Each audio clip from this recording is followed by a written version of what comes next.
What's up, everybody? It is your boy Baddog here with another New York Giants video. As always, thank you for clicking on the video. Really do appreciate it. Do me a favor, hit the thumbs up because it helps me out big. Hit the subscribe button, ring the bell, because again, they're all free and easy to do. And obviously, there's going to be a lot of Giants news this offseason, without question.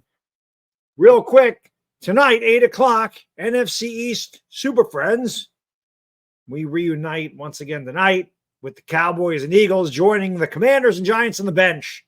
If you were there for the last stream, you know it was epic. I don't know if we can top that stream tonight, but we can certainly try. And we can do it with your help. So come on in, talk your shit, let the Cowboys and Eagle fans know that they ain't any good. We knew that. We knew they were one and done. I'll be honest. I don't think the Cowboys are going to be one and done. I'll be honest. The Eagles, we knew it.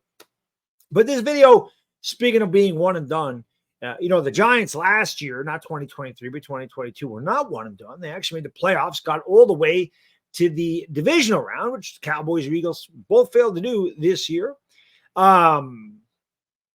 It makes me wonder, I'm sitting here thinking to myself today. Now, I know the Giants still are not a competitive team. Like, they're not competing for a Super Bowl. And I put something on Twitter about the boat trip. Sterling Shepard's gone. I said, does that mean the curse is lifted? Some people said it's not a curse. We're just inept. That's a fact. We're an inept franchise. But, it got me to thinking to myself, how far away are the Giants really from competing? Because it's weird. If you think about a couple of plays this year, the Giants could have been 9-8. I mean, literally, we were a yard away from beating Buffalo twice. We totally blew a game against the Jets, which they should have never lost. I mean, let's be honest. The Jets can move the ball the whole game, and then all of a sudden we end up losing. Like, we totally collapsed. And then we're 2-point conversion away from beating the Rams. The Giants finished the season beating the holy hell out of the Eagles, which is still going to be my crown achievement as a Giants fan this year, kicking their ass and embarrassing them and pretty much ending their season because, we beat the hell out of them. The guys weren't healthy when they went to Tampa Bay and they got blown out. It's a beautiful thing. I love the way the Eagles season ended. It was fantastic. And then you talk about Wink Martindale, going and interviewing with the Eagles. I don't really know how Wink Martindale's contract is. If he resigns, I think the Giants have a say in where he goes. I don't know. I really don't. I've heard conflicting reports on what Wink Martindale can do. I can tell you, I really wouldn't care if Wink Martindale went to the Eagles. I don't think that would bother me one bit. It is what it is. I like Wink Martindale, and I'm not going to sit here and say that guy was terrible, but I don't think he was the end all be all of defensive coordinators. Okay. So I wouldn't have a problem if he went over there, but the Giants, like I said, they were like literally a couple of plays away from being 9-8. And this is with their second and third string quarterback. Now, I know the point of contention is always the quarterback here.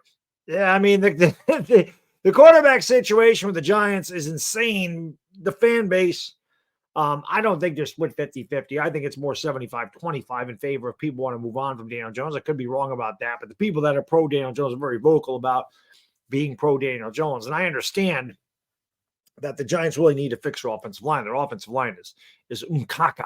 I mean, there's no question about it. They take a good step forward getting rid of Bobby Johnson. And hopefully, the new coach comes in here and can develop a guy like Evan Neal and John Michael Schmitz. And the Giants have the offseason to go out there and maybe get a couple of guards or a tackle or whatever they want to do. And they have the draft. How far away are the Giants really from competing? If you want to talk about the quarterback, that's fine. You can probably find a way to get one in the draft if you really want to. Do you want to mortgage your future for that? I mean, listen, I guess it depends on which avenue you're looking to go. Do Giants fans really think that Daniel Jones is the guy? I mean, this is the way I would look at it. People are talking about, the Giants won a playoff game, so the boat curse is lifted. Listen, if you're satisfied with winning one playoff game, that's you. I'm not satisfied winning a playoff game. It felt good because we hadn't been in the playoffs and hadn't won a playoff game in 10 years, so it felt great. I want Super Bowls, man. I'm greedy. I don't give a damn about division championships. I don't care about winning playoff games. That's for the Cowboys and Eagles to talk about, okay? That's for Cowboy fans to brag about. We won the division. We have 5 Super Bowls. Ain't won one in 30 years almost. That's them bragging about that. Let them have that. I want championships here. Is Daniel Jones the guy that can win a championship? Look at it that way. Do you really think he can win a championship? Do you think that if we brought in a new quarterback that he could win a championship? How many pieces do the Giants need? And there's going to be a lot of turnover this year. It is an influx season. This season is going to be, like I said, it's a pivot point here for Joe Schoen, Brian Dable and company. There's going to be a lot of things that go on. But the Giants were like I said, a few plays away from being 9-8 with their backups. Now, do people really believe Tyrod Taylor and Tommy DeVito are better than Daniel Jones? Maybe they do. Me personally, I don't know. Listen, man, I'm in favor of getting a new quarterback. I've said that before. It's not because I hate Daniel Jones. People think, oh, you just hate Daniel Jones. I don't hate Daniel Jones at all. Go through my videos. There is a video at the beginning of the year how I talked about how the Giants ruined Daniel Jones. Daniel Jones physically can play at this level, but I think Daniel Jones is a guy that needs everything to be really good around him, like it is with Brock Purdy in San Francisco. I think Daniel Jones needs that type of team to succeed. We are not that type of team. Are we close to that type of team, Giants fans? I mean, think about it. Are we really close? By the time we could build that around Daniel Jones, what if his contract is ending again? He's also coming off a torn ACL. He's got 2 neck injuries. I mean, is that the guy you want to go forward with? It's crazy to think, though, that really they were just a couple of games, a couple of yards, a couple of plays away from being 9-8 and being in the postseason. So this is such a weird team because there's days where, the Cowboys outscored us 89-17 this year. The Raiders blew the doors off us 30-6. The Saints mollywopped this 24-6, and then they come out and the Giants smashed the Eagles 27-10. They, like I said, they competed with the Rams, they competed with the Bills, they were playoff teams. They beat Green Bay this year. They were a playoff team. They made the divisional round. So the Giants are extremely frustrating team, without question.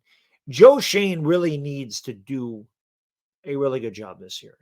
If he rolls a Daniel Jones, I'm not going to throw my remote at my television. I'm not going to be upset about it. I have to believe in him. Now, if he drafts a lineman with 6, I ain't going to be the happiest guy.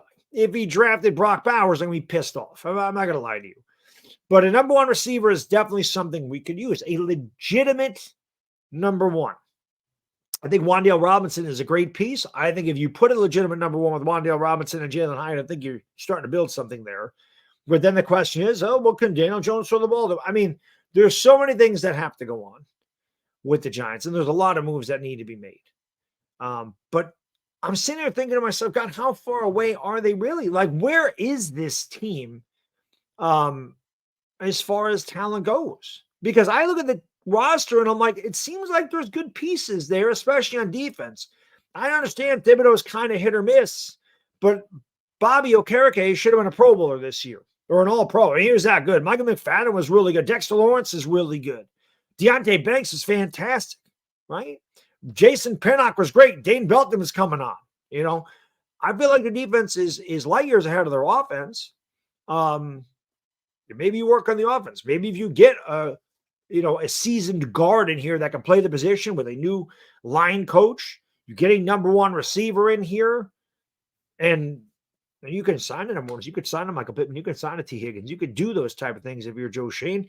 If you want to figure it out, that's his job, to figure out the cap, to get the guys in here he thinks are going to win. If you want to sign a receiver, draft the quarterback, trade up and get a quarterback, that's your decision. If you want to hold pat with Daniel Jones, you don't want to give up the farm, or nobody's willing to trade back so you can get your quarterback, and you want to take a Malik Neighbors, take him. It's just weird where the Giants are. And I guess the entire point of my video is I'm asking you, Giants fans, how far away do you think this team is? Because as bad as we seem to be at times, we surprised a lot of people with some of these games that they won this year. Like I said, with Green Bay, or, beating the hell out of Philadelphia and almost beating the Rams. And I almost beating them, but I know almost doesn't count, but we competed with those teams who were in the divisional round of the playoffs, and the Rams made the playoffs. So I just don't know where this Giants unit is, and it'll be interesting to see what the offseason brings. But let me know what you think in the comment section. How far away? Are the Giants a half a roster away? Are they a handful of players away? Are they a quarterback away? Are they a wide receiver away? Like, what do you guys think? Let me know in the comment section if you made it 10 minutes. Thank you so much for watching. I really do appreciate it. If you made it this far, make sure you tune into that Super Friends stream tonight. You ain't going to want to miss it. It's your boy, the Bear Diggity Dizzle, and I'm gone. Peace.